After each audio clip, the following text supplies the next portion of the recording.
Estamos de volta em som e imagem, este é o 3 em 1, hoje é quinta-feira, dia 31 de janeiro, é uma reportagem da revista Época.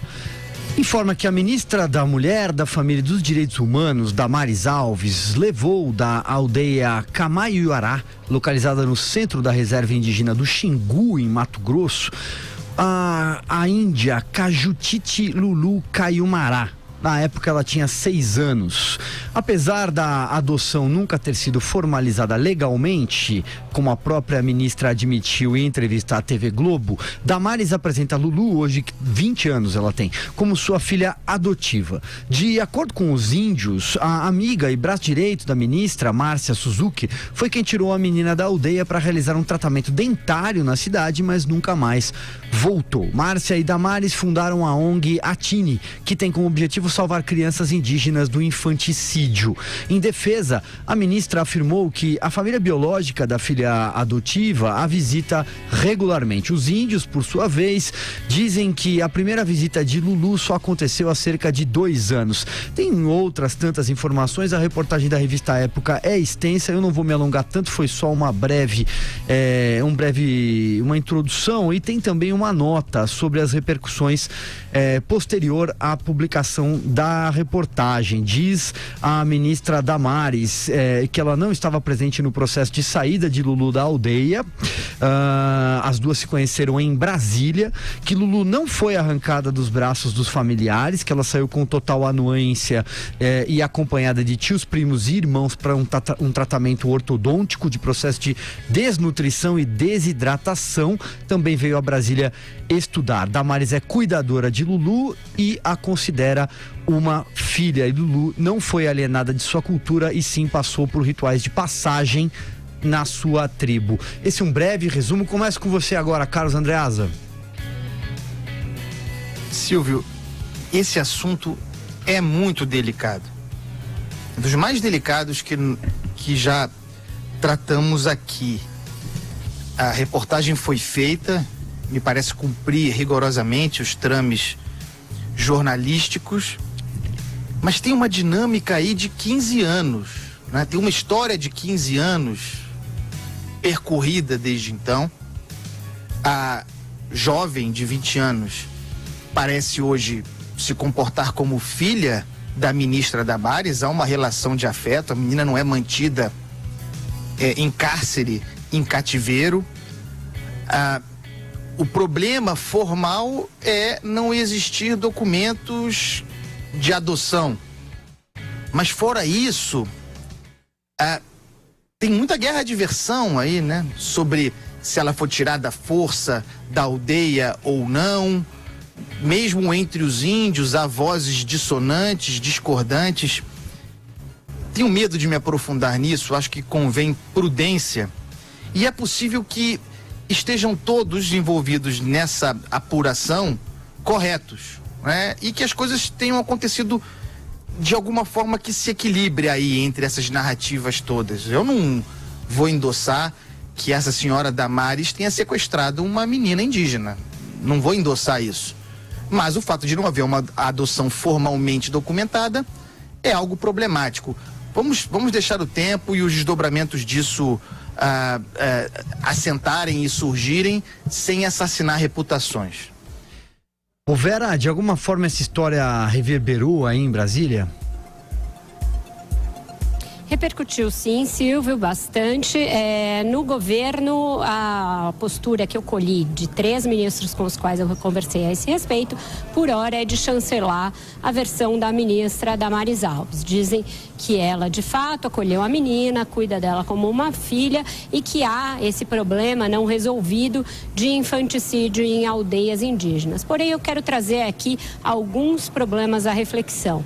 Existe, de fato, muito caso de infanticídio documentado, até por uma suposta tradição cultural de aldeias indígenas, mas ele se dá logo no nascimento das crianças.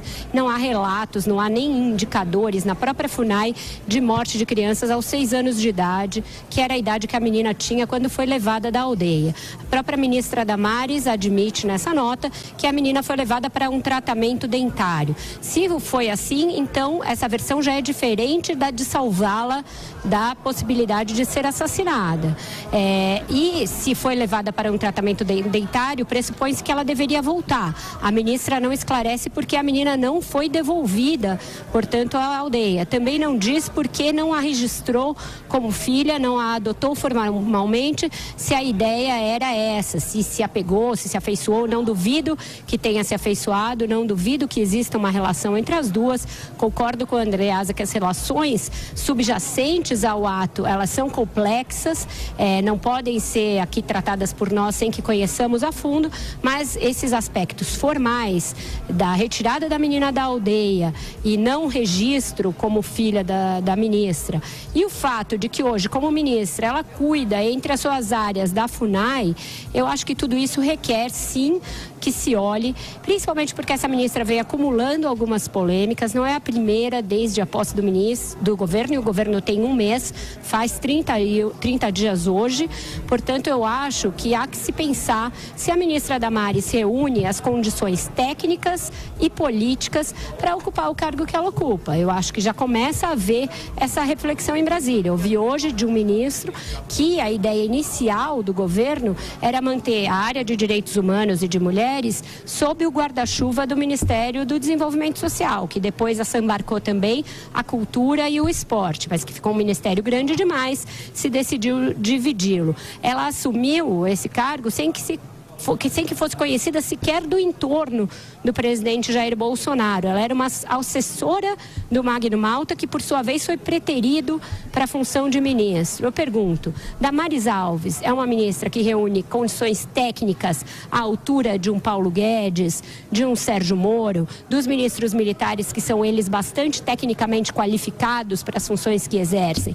Esse passivo que ela traz em controvérsias sociais, sendo uma ministra da área social, toda essa polêmica que ela tem de confusão da atuação da sua ONG, é um governo que tem problemas com ONGs e com ativistas, ela própria é uma ativista, é isso que ela é, uma ativista.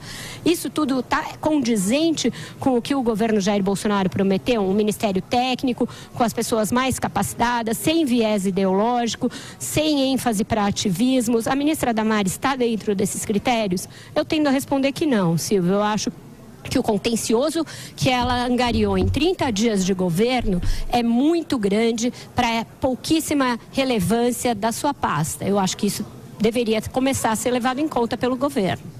Joel Pinheiro, suas considerações. Acho que a Vera fechou bem a questão aí. A ministra Damares tem capacidade para o cargo de ministra? Até agora, em 30 dias, ela só gerou problema com declarações desastradas. Agora apareceu mais uma em que ela afirmava antes que tinha mestrado, que era advogada, e parece que não é nada disso. Ainda se sai dizendo que era no sentido bíblico dos termos, o que quer que isso queira dizer, o mestrado bíblico.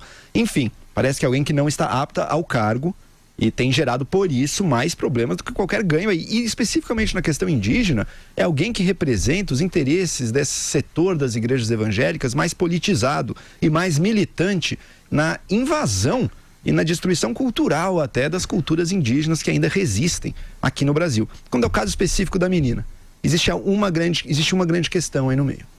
Uma coisa seria alguém pegar uma menina indígena que está vivendo bem na sua tribo, raptá-la e cuidar dela fora. Realmente, esse caso, não haveria dúvida de que configura algo bastante grave aí. Existe uma outra versão. Algumas tribos praticam a morte, o infanticídio, ou esqueci qual outro termo que se usa para isso, de bebês ou crianças que têm algum defeito congênito, ou algumas outras situações. Se ficar claro que realmente a menina estava avisada para morrer nesse caso, acho que a maioria das pessoas defenderia, portanto, as ações da ministra ou de quem quer que fosse. Dado uma situação dessas, mesmo que esteja um pouco irregular a tirada, para salvar a vida da criança, você seria legítimo, seria moralmente, eticamente aceitável fazer uma coisa desse tipo.